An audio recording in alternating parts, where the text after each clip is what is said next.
Now, Dr. V's core ideology, he says we are not here to mechanically restore eyesight, we are here to affirm dignity. So we do not treat a patient like a piece of meat, we do not treat a patient like he's an inanimate object. We talk to them, we consult with them, we listen to them, we treat them with dignity, we do what they want us to do, we do not do what they don't want us to do, we do not do what they do not need to be done to them, and so on and so forth. Number two, he says 0 is a legitimate price point.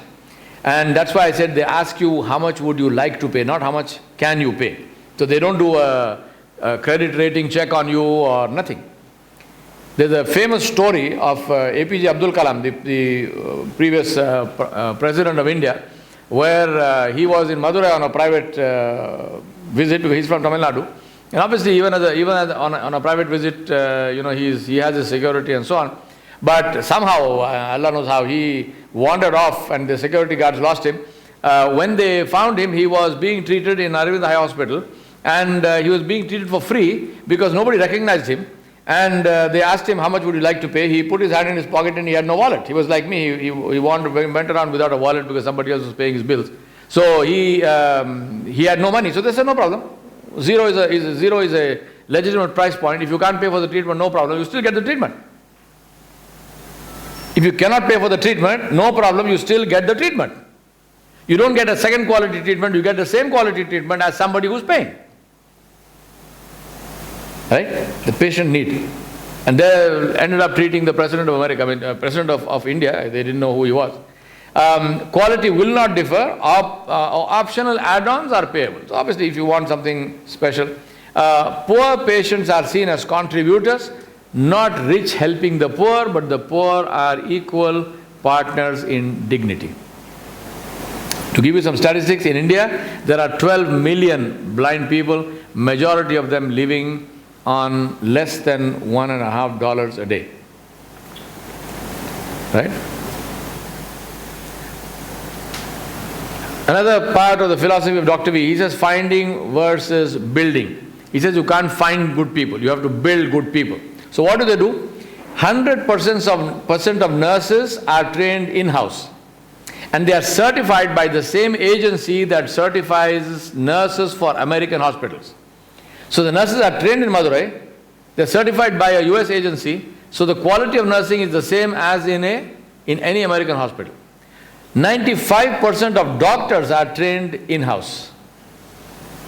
15% of all eye doctors in India are trained at Aravind, for the whole country. Aravind trains residents from Harvard and Johns Hopkins and other major American, top-class major American medical colleges. They send their residents to be trained in Aravind Hospital. And Aravind is a tertiary care facility with super specialty clinics. How did they make it happen? They said take responsibility for all of it, and that is a lesson that they learned from a beggar. There was a blind beggar, and the blind in the sense that he had cataract completely, so he could not see, but it was operable. So Dr. V said to him, you come to the hospital and we'll operate for free. So the man laughed. He said, why are you laughing? He said, what do you mean free? What is free? He said, if I come to your hospital and I am sitting in your hospital being operated for a day, I have no food to eat that day. I am a beggar. It's not free. So you doing that work for me for free is no favor to me. Second thing is, he says, I am in this village, how do I get to your hospital? Now imagine, here this man is telling his reality. He says, you think it is free, you think you are doing me a favor. He says, no favor. What favor? You are giving me this treatment for free, but if I don't beg today, I don't eat.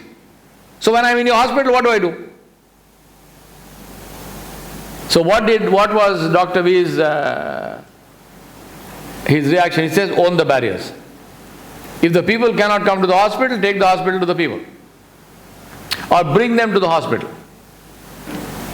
So what do? 2,200 clinics per year, which is 50 clinics per week. Outside. Partnering with community sponsors and partners. 45% of Arvind's volume is in these external clinics. which builds trust, which builds ownership, which builds huge goodwill, obviously. Standardization and optimization of techniques. How can you do high quality work, good work every single time? There's only one way, which is use systems. Standardize and use systems. There's no way you can do that if every time you have to rediscover something. No. Create a good system which works and follow that system throughout.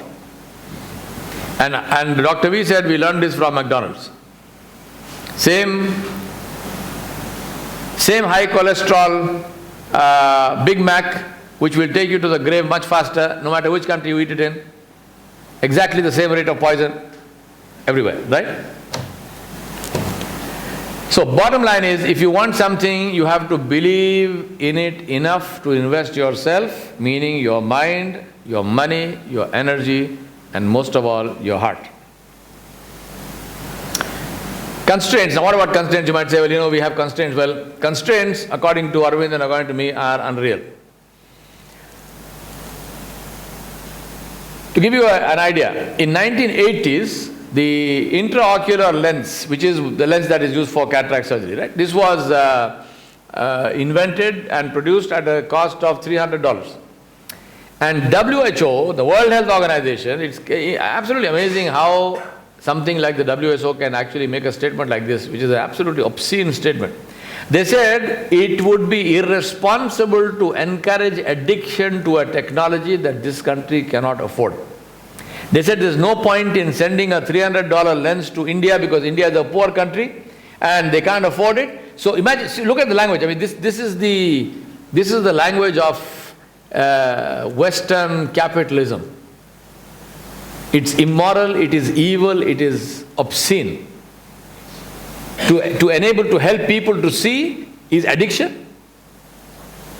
So he said it would be irresponsible to encourage addiction to a technology that this country can't afford. What does it mean in plain language? It means that we are not going to sell you these lenses, or we will sell them to you at $300 manufacturing cost plus profit, and since you can't afford them, you can't have them. So what does Aravind Eye Hospital, what do they do? Do they say, well, what can I do? Sorry, no. Aravind started an internationally certified manufacturing facility. They said, you don't want to sell the lens, no problem. We make it ourselves. So then what did they do? They created this facility. They produced the intraocular lenses at $10, and then they drove the cost down to $2. And then they exported them to 170 countries. So you want to make a lens for $300, we make the same lens, same international certification agencies, same quality certification. You make the same lens for $10 and then we drive the cost down to $2 and then we give it to 170 countries. Imagine the kind of profit they were making when they were selling the same thing for $300.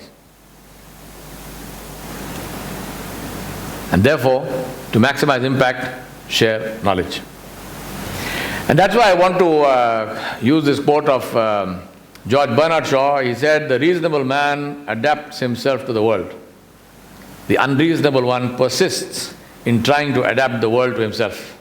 And therefore, all progress depends on the unreasonable man. And of course, the unreasonable woman. Now some people might say all women are unreasonable, but they are not. And jokes apart, but seriously, it is somebody who will not take a thing at status quo and leave it. No. And this is the hadith of Mirza. He mentioned it in the context of Amar bil Maruf and Nahy anil Munkar, where he said, if you see something evil, stop it with your hand. He didn't say leave it and it's okay, they are doing it, why must you interfere? No. If it is wrong, enjoin good, forbid evil, Amar bil Maruf, Nahy anil Munkar. Stop it with your hand. And if you cannot stop it with your hand, then speak out against it. And if you cannot even do that, then hold it in your heart as something which is hated and which is despised. And this last thing, he said, is a sign of the weakness of your faith. Weakness of Iman. Islam does not tell us that just leave it and no, leave it. Correct it. So here you have a situation where people can see, they need not be blind if the surgery is performed.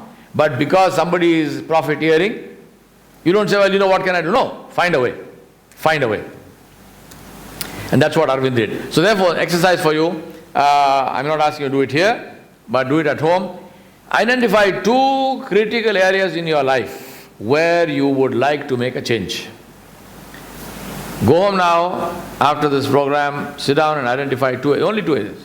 2 critical areas in the light of your goal. So first of all, write down your goal, and in the light of that goal, what must you change in yourself? And then imagine that arrived state. What will the arrived state be like? What must I change? And if I change that, what does the... Because unless you can taste that sweetness, you won't get the motivation to do it. So what is that final state? Then look and see if it involves people whose help you need. Then does it inspire them? Do they also, are they on board with you? What are the enablers? What are the things that you think will help you to achieve that goal? What do you think are the inhibitors? Things that will probably not help you. What resources do you need and how to get them, and by when will you complete the task? As I told you, any goal without a timeline is not a goal.